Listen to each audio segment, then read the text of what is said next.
Welcome, everyone, and thanks for joining us for the next installment of the Rocky Mountain NIREC Short Takes on Suicide Prevention podcast. I'm your host, Adam Hoffberg, and today we're going to continue our conversation around the Veterans Treatment Court system. And I'm joined by our honorable guest, Judge David Shakes.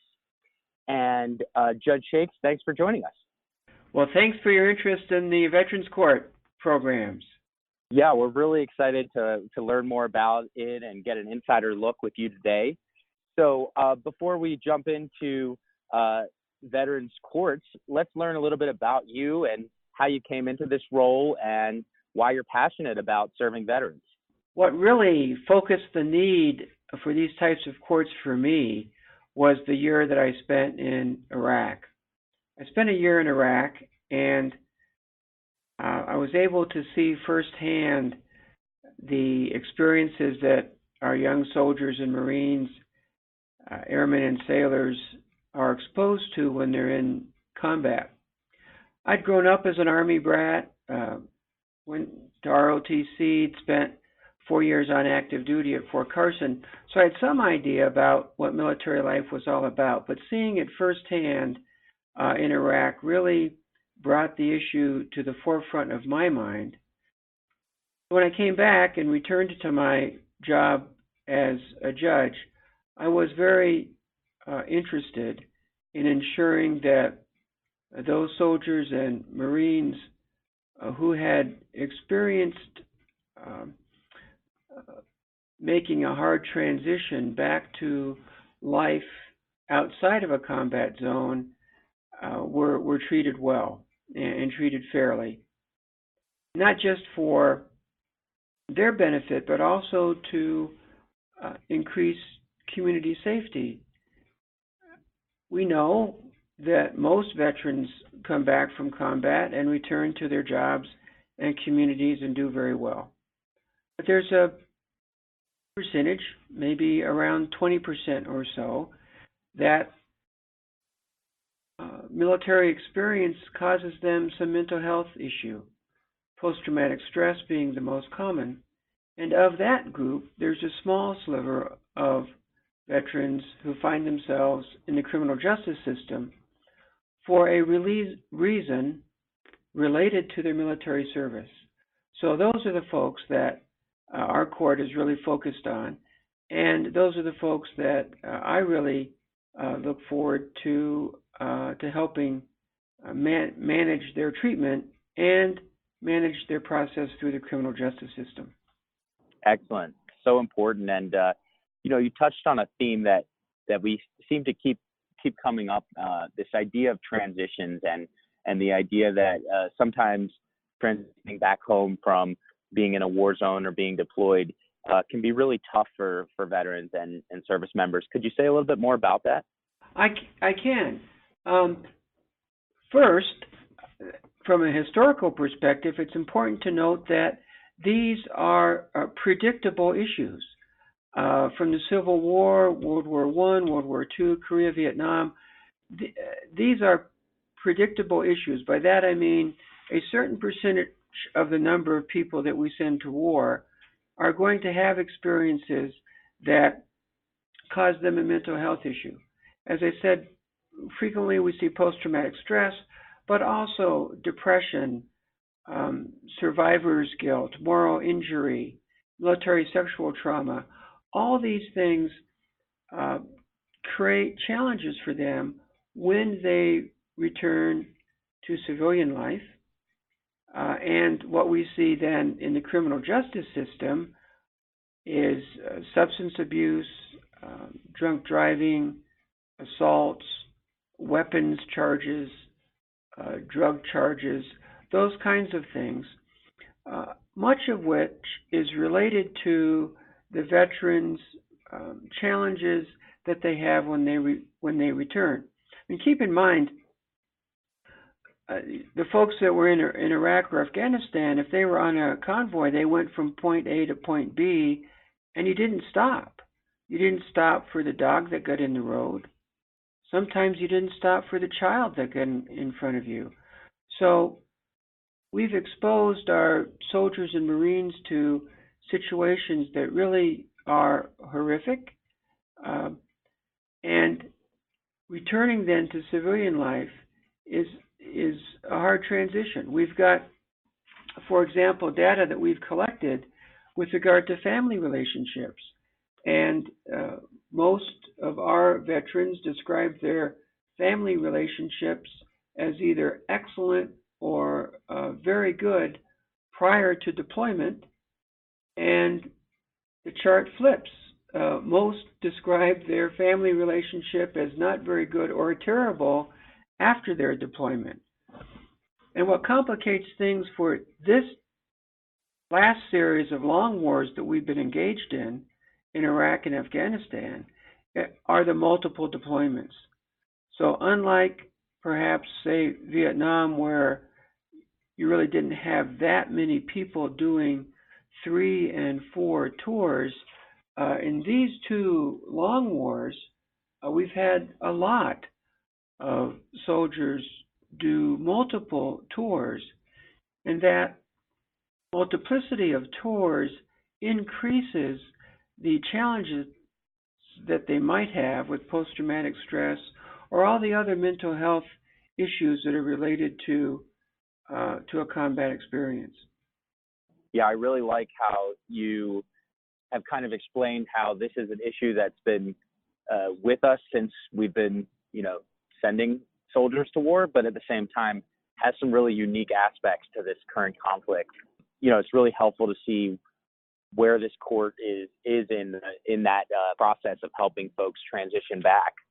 And you're right, Adam. An additional factor that I think makes these two wars more challenging for our returning veterans is this: not only the multiple deployments, but in these two wars, the exposure to IEDs and rocket and missile attacks is more widespread within the force. By that I mean, when my father was in World War II or Korea or even Vietnam, there was sort of a front line. There were people that were combat soldiers, and then there were everybody else. In these two long wars, the exposure to IEDs runs the gamut. So we have logistics folks and judge advocates like me exposed to situations that in World War II we would have been in the rear and not as exposed to an IED issue or other things. So there are some unique things about our engagements in Iraq and Afghanistan that complicate the challenges for veterans when they return to civilian life. So tell us a little bit more about the population that you serve. Is it mainly these younger, or I shouldn't say necessarily younger, but is it mainly post 9/11 era veterans, or are you also seeing some older veterans in your program? Great question. We're in Colorado Springs and by Fort Carson. So overwhelmingly, our particular population are soldiers who have served in Afghanistan and Iraq, and some of our special forces folks that have served other places. But we do have Vietnam veterans. We have veterans from operations in Panama. We had a Coast Guardsman who was in the harbor during 9/11 and watched the buildings come down and suffered post-traumatic stress from watching the World Trade Center buildings come down on 9/11. So it's mostly Iraq and Afghanistan, OIF and OEF veterans, but we do have some older folks. For our court, the average age is in the range of 28 to 30 years old. Our court also is a bit unusual in that we take active duty folks as well. So not just veterans. Veterans are 85% of what we do, but we do have active duty folks primarily at Fort Carson who benefit from our program also. So, Judge Shakes, one of the things that stood out to me was how this program is really about helping veterans uh, get treatment and take accountability for their actions. And, I wanted to distinguish that between necessarily services for legal advice or to prove your innocence, so et cetera. Could you say more about how this program is really about veterans who want to move forward and take accountability for their actions? Well, Adam, I can tell by your question that you've researched exactly what we're all about, and that is treatment and accountability. So our court is not a court where you would have a trial. We start in Veterans Court by a guilty plea of some sort, either a guilty plea with conditions of probation, which include participation in the Veterans Trauma Court, or some of our folks, about half, have a very good plea agreement for a deferred sentence. By that I mean if they complete the Veterans Trauma Court program, their case will actually be dismissed. The guilty plea that they made will be vacated and their case will be dismissed. So what we're doing in the Veterans Court is bringing together the treatment resources, primarily of VA, and the court resources, combined to help the veteran address the underlying problem that got them into the court system. And so that right from the very beginning, we identify what it is that got you into this mess. For many, it's substance abuse. For some, it's the hypervigilance or overreaction that we see with folks who are suffering from post-traumatic stress. They overreact to a threat in a bar, resulting in a bar fight, or some actually are re-experiencing their events from Iraq or Afghanistan and do something to a neighbor thinking that they're the enemy. So we try and figure out what's really going on here. Is it depression? Is it military sexual trauma? So right from the very beginning, we assess and try and figure out what the underlying problem or the constellation of problems that we have to address. So the Veterans Court is really unique in that we try and address the whole constellation of issues that are out there. Other problem-solving courts, like drug courts or DUI court or domestic violence court, we have all of those, but those are focused on one particular issue. In Veterans Court, we've got all those issues. So what we have to do in meeting with our treatment team and our court team is figure out the priority of treatment, how much treatment is necessary. The treatment folks make those decisions. But what we do in court then is hold the veteran accountable to the treatment program that they've developed with their VA team or, in some cases, private providers. And then the progress through the Veterans Court is made primarily based upon progress in treatment. We have 4 phases. The veteran graduates from phase to phase. They get a dog tag. They get recognized. We have a HUA button that we use in court. It really is a military type of environment in that the Veterans Court takes as its foundation the military service and the success that each one of these veterans had at one point in the military, and they all graduated from basic training.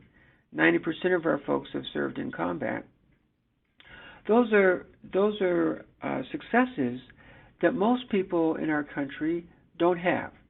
So we take that foundation and the commitment of the veteran to want to address the problem that got them into the court system, and then with that we build on treatment. We build with holding them accountable through drug testing, frequent court appearances, making progress in paying their court costs and fees, getting a job, having a sober place to live. So we put all these resources together with the goal of treatment and accountability. And the net result is veterans are much more successful, and the community is safer as well. Because at the end of the day, we are all about also not just taking care of veterans, but reducing recidivism. And reducing recidivism, to me, means reducing the number of future victims. So there's a good benefit for the community as well as the individual veterans as well. Yeah, I'm absolutely thrilled to hear about, this very holistic approach. And I also really appreciated the fact that you kind of, like you said, incorporated some of, I guess, military culture into these processes. So really tapping into some of the values that in some ways helped folks be successful in their life in the past, and maybe like bringing those back into their consciousness and into the forefront of their treatment plan. This particular population got a lot of challenges, but the seeds for success are within each one of them. They are all literate. They have all maintained jobs. They all have high school educations. They come from a can-do, a self-reliant, get-the-job-done mentality. So that all sets the stage. That military foundation and training sets the stage for success. Unfortunately, if I compare this group to my regular criminal docket, on my regular criminal calendar, there are many folks that have really far greater challenges. They're not literate. They don't have the motivation that our veterans do. So we do build upon the structure and discipline and military culture for example, as the veterans progress from phase to phase, they get a dog tag. They get can have candy, and our candy is in an ammunition box can. I have all the flags of all the services on my bench. As I indicate, when they do something well, they get a hua or oorah for the Marines. So all those things are taking the foundation of military culture and discipline and building on that. Another component of this military culture is that the participants have a battle buddy. They have a veteran mentor. You've mentioned that you've already spoken to someone in their mentor program. But the veteran mentors are there to help them out as well. The veterans also are encouraged to participate in other groups, non-therapeutic groups, but other groups of veterans, so that we can build upon the battle buddy, take care of your friend experience that these guys have had in combat and in serving in the military.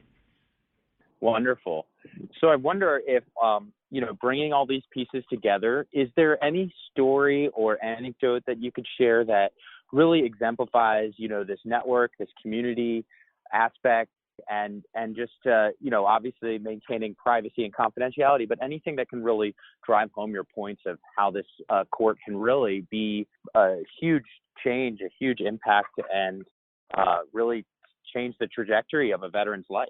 I can. So on the sort of broad scale, we've had over 300 graduates now, recidivism rate less than 10%, which folks in the criminal justice system will recognize as really being phenomenal.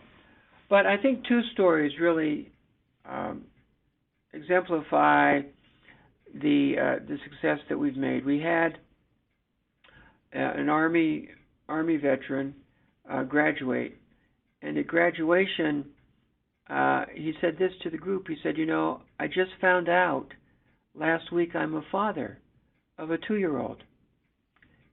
And we said, well, how did that happen? Well, how it happened was he was in a relationship. His girlfriend left him, and she left him because he was so addicted with heroin and in so much criminal trouble. She left him and didn't want him to know that she was pregnant because she didn't want anything to do with this guy or to have this in her words, messed up veteran in her son's life. As he went through Veterans Court and got to graduation, the two families, his family and the family of the girlfriend, knew each other.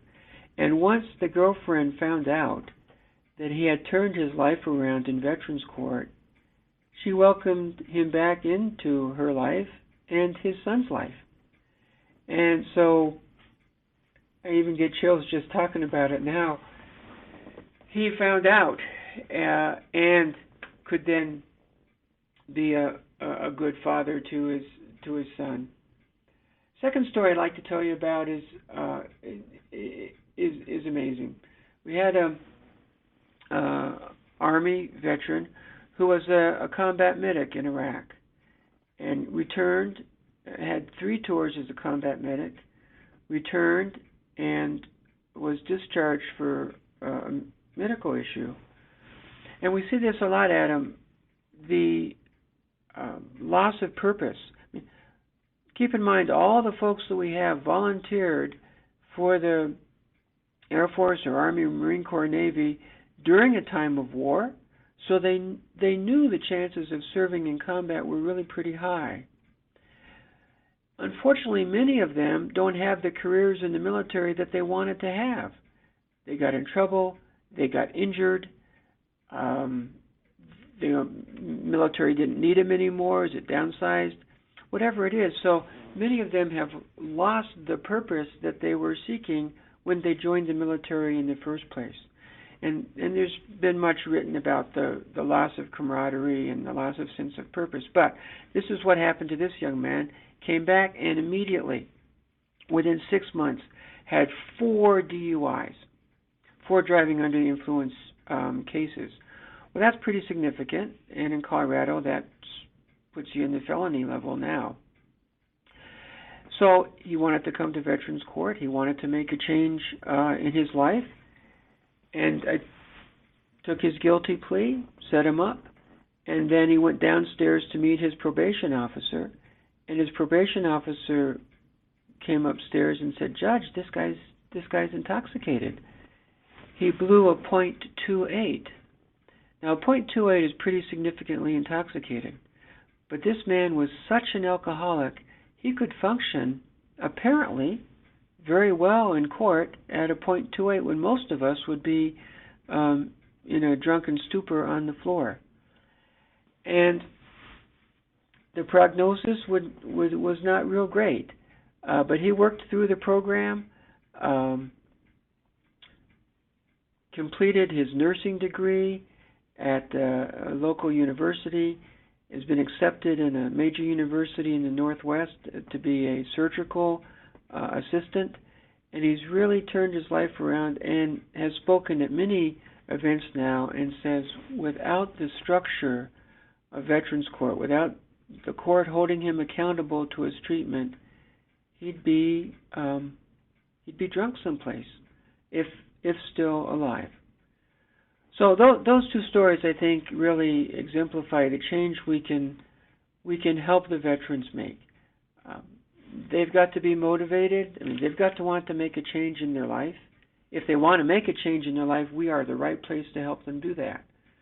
With the services of the Department of Veterans Affairs, our probation office, financial support from the local community, great support from our state legislature for these programs, we're able to provide a lot of services to help these guys address the underlying problems that got them into the court system. Hey everyone, just a quick break from the show to let you know a couple things you can do to help the show get even better. First, write us and let us know what you think. We want your ideas for guests and topics. Write us at rockymountainmyrac@va.gov. Second, click your subscribe button on whatever it is you're using to listen so you never miss an episode. And now, back to the show. Yeah, thanks, Judge Shakes, for sharing that. I was quietly listening, and really, those 2 stories really hit home for me. You know, I have a sister who's pregnant now, and I can only imagine, what it's like to find out that you have a kid and how much that can help motivate you to turn your life around too. And yeah, that's just very, very powerful to hear those stories. And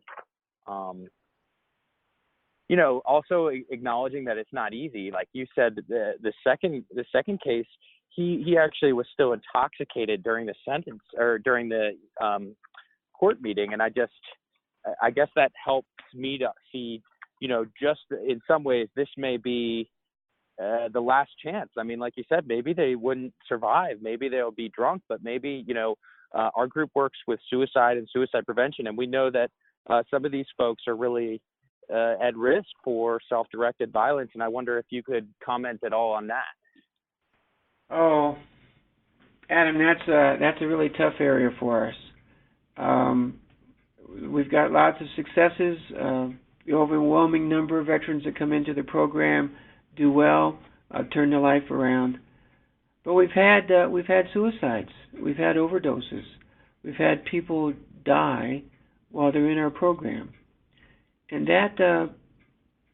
that's really really hard for the team, and to recognize that a veteran who's in treatment at VA, being supervised by the court and probation, still is at a point in their life where they decide to take their life or engage in such dangerous use of illegal substances that they overdose, really is sad. I've attended far too many funerals for guys in our program.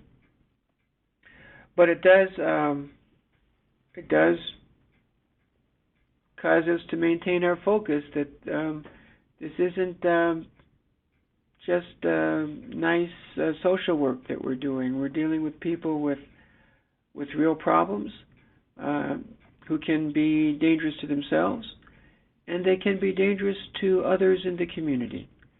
So I think that edge we always have in making sure that we balance what we're doing for the veterans, but also making sure that the victims of these crimes and the community generally are protected as well.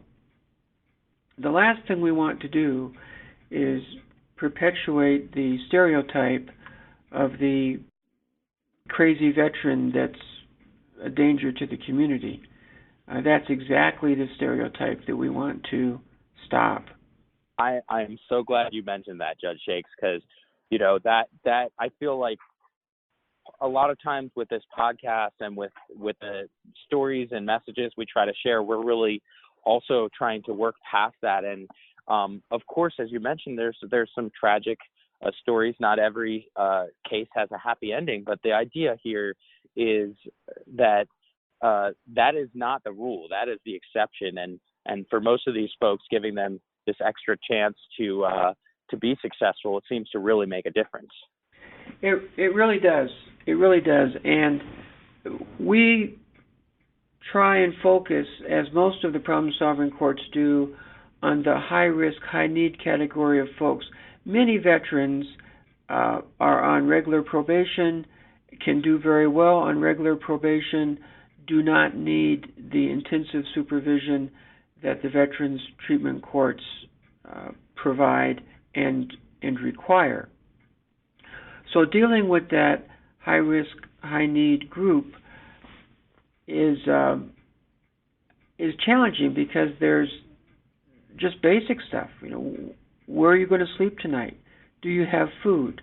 Do you have any clothes to wear when you get out of jail tomorrow? Those basic kinds of things we need to address as well. We know we're not going to make any progress in domestic violence treatment or post-traumatic stress treatment if the person is sleeping in their car and getting handouts for food from people. So we've got to address those basic needs, and that's really the genius of the integrated treatment team and having all the right people at the table, all the great resources of VA at the table, other community providers as well. And so we can, right from the very beginning, help with those sort of core issues, sleeping, food, those kinds of things that we need to get out of the way or address before we move on to treatment. Our program started, or interest in our program started, when a particular unit at Fort Carson came back, and the returning soldiers had really disproportionately high impact of violent crime on the community. So it started with what are we going to do, particularly in a community with as many veterans as Colorado Springs.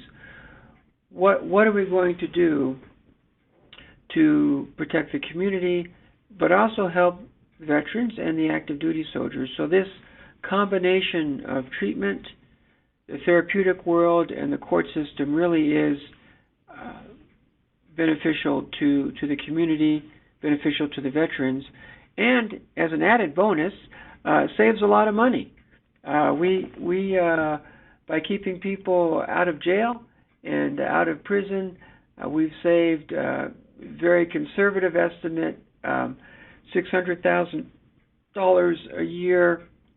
Other estimates as much as $1.3 million a year of savings to the Department of Corrections or to our local sheriff in reducing the number of veterans who are in jail or prison. Yeah, that's so fascinating. You touched on so much there, but yeah, I hadn't thought about the sort of cost savings economic argument for this. And I'm glad that you brought that up because, sometimes to some people that's what they really pay attention to. Obviously, there's the humanitarian aspect, but if you can also show that you're saving money, that's just icing on the cake. I tell folks there's something in Veterans Court for everybody. If you are patriotic and want to provide special treatment for our veterans when we acknowledge their service to our country, we've got that for you. If you're interested in more effective treatment for post-traumatic stress and substance use, the integrated treatment with court supervision, we've got that for you.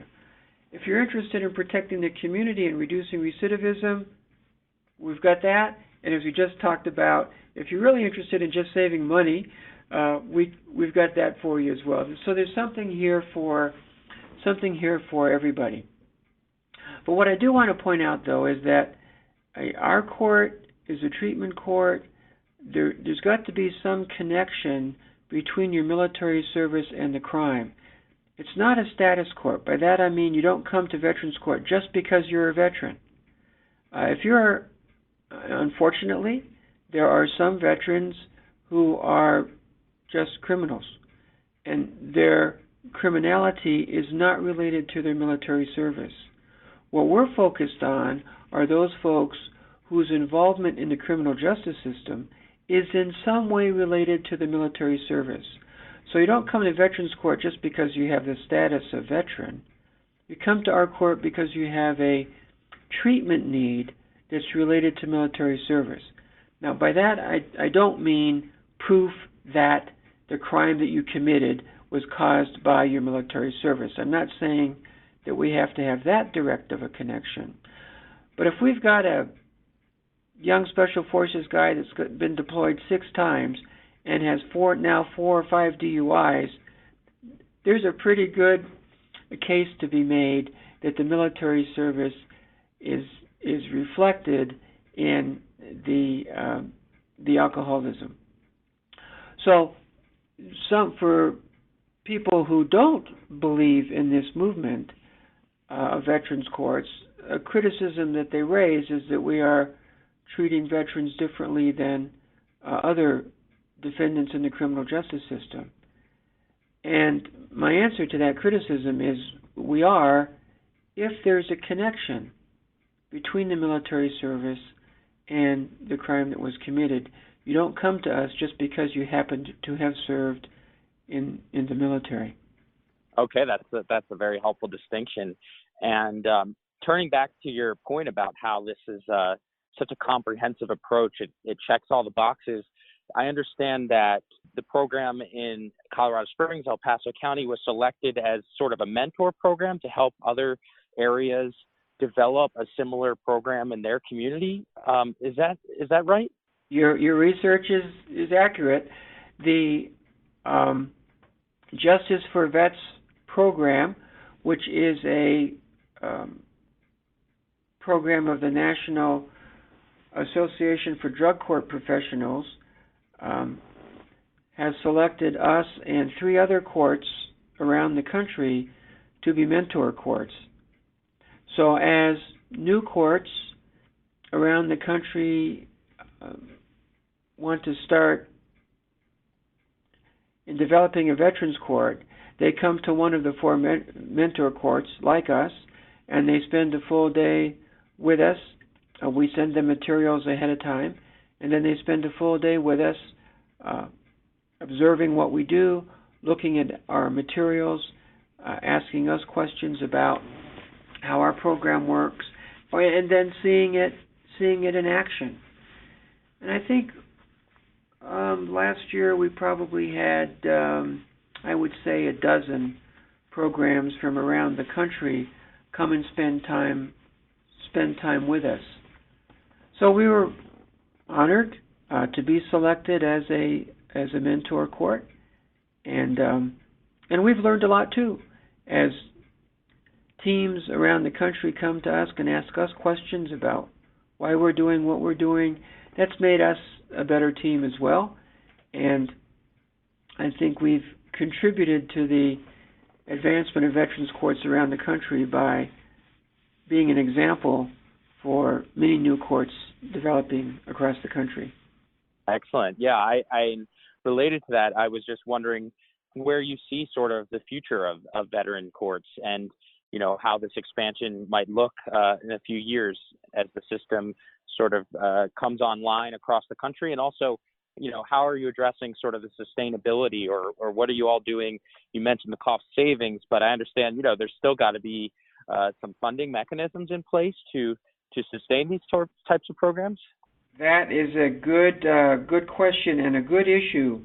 Sustainability and expansion. Let me address both of those. First of all, with regard to sustainability, we started, as many veterans courts do, with a grant from the federal government, the Bureau of Justice Assistance, and the SAMHSA, the Substance Abuse and Mental Health Services Administration, I think is what it is, as a jail diversion grant to develop programs to keep veterans out of jail. But at some point, the federal grants expire, and I encourage all the new teams to address sustainability from day one and to ask themselves, what does life after the federal grant look like? And for us, we had 2 sources of support.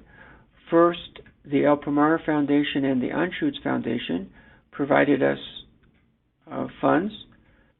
Those funds were used primarily for training and needs that are not addressed by the funds appropriated from the legislature, emergency hotel bills, those, for example.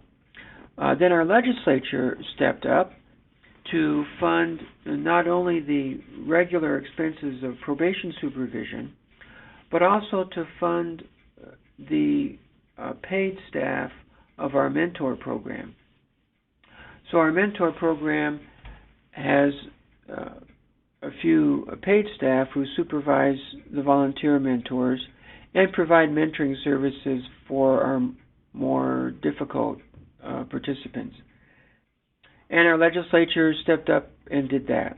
So what I suggest going forward as far as sustainability is to ensure that courts make their case with their state legislators so that the funding is not grant by grant or having to go out and do things in the community, but get the legislature to understand and support the Veterans Court programs because of the savings that we've talked about, the benefits to safety in the community, and also taking care of the veterans as well.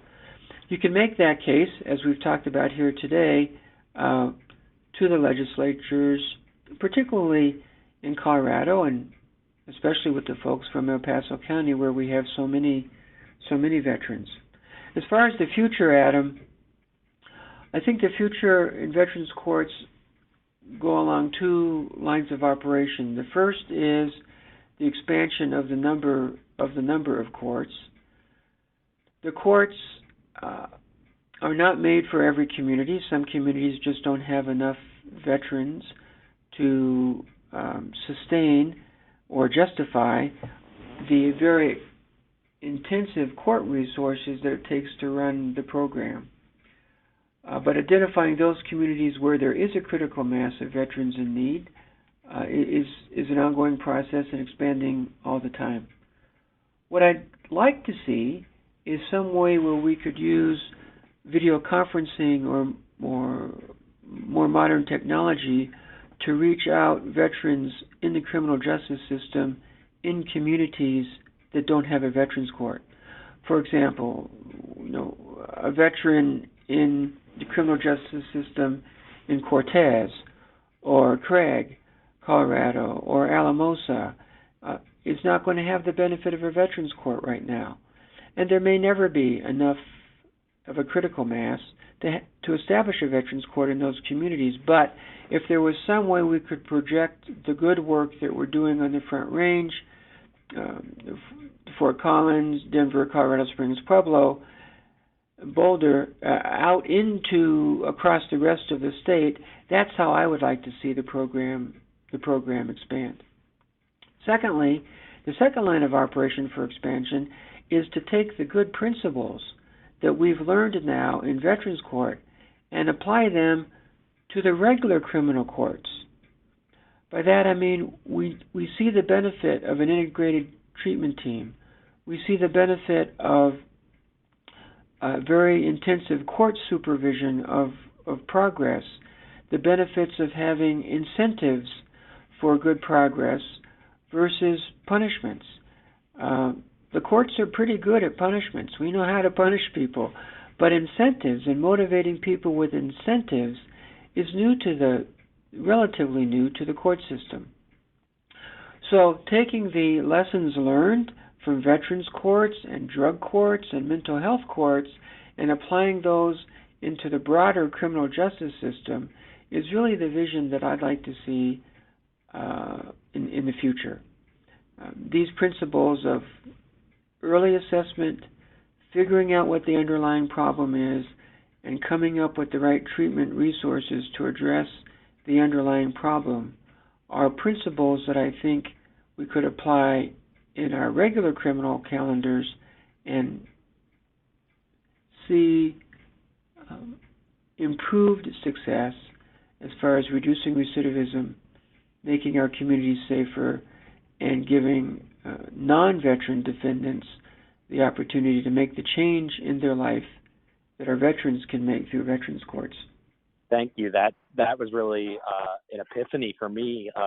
And Judge Shakes, I can really see your wisdom that you bring to this work. That could be transformative to the entire criminal justice system. And I think many of us struggle with the fact that, especially with most folks, the jails and prisons are not a treatment. They're an institution that does not necessarily lead to recovery and all those principles that we really care about in the mental health field.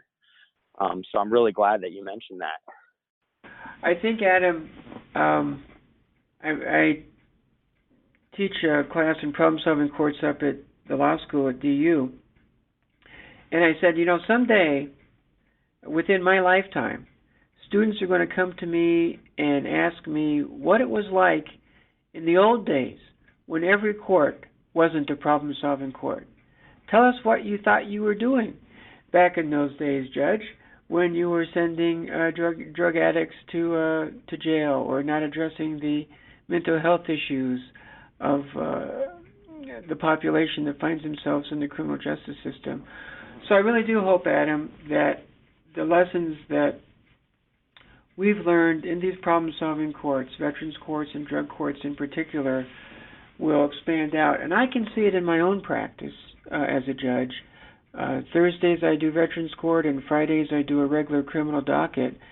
And I can tell that I have a different approach to my regular criminal cases because of the now 6 years I've spent in a treatment court. So that's what I really hope 20 years from now, all the courts are using problem-solving court principles like we use in Veterans Court to succeed in helping our defendants address their problems, but also making the community safer and, can't forget, saving money too. I'm glad you threw that in there again. Well, that's just fantastic, Judge Shakes. I want to thank you so much for taking time out of your busy schedule to join us today, and just give you an opportunity here to give us any closing thoughts or, you've given us so many words of wisdom already, but if you have just anything to really bring it home today, we really appreciate that. Yeah, I'd like to say that the Veterans Trauma Courts provide the opportunity for those men and women who we have put in dangerous situations and suffer as a result of that, the opportunity to come back to the community, address the underlying issues that get them involved in the criminal justice system, and pay back to the community.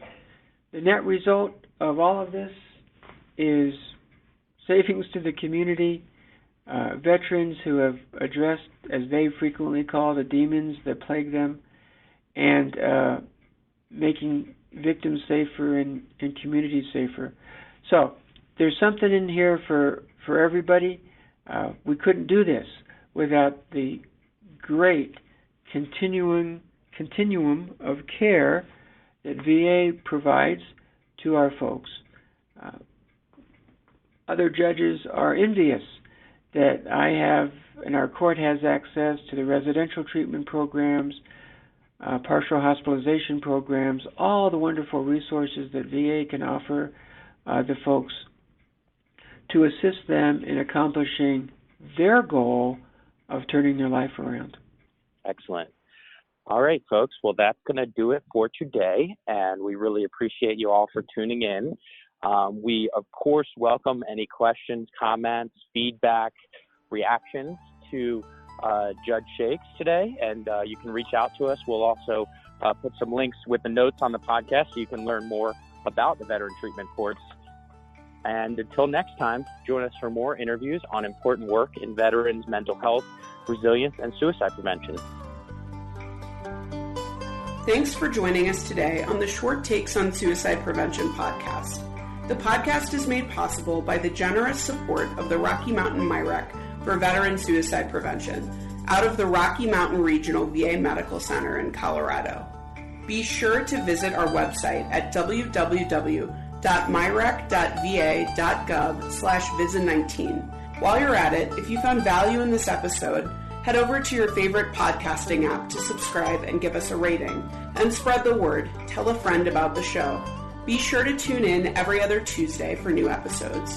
Our mission is to prevent suicide and to help veterans build meaningful lives. And when you listen to our show, you see the possibilities.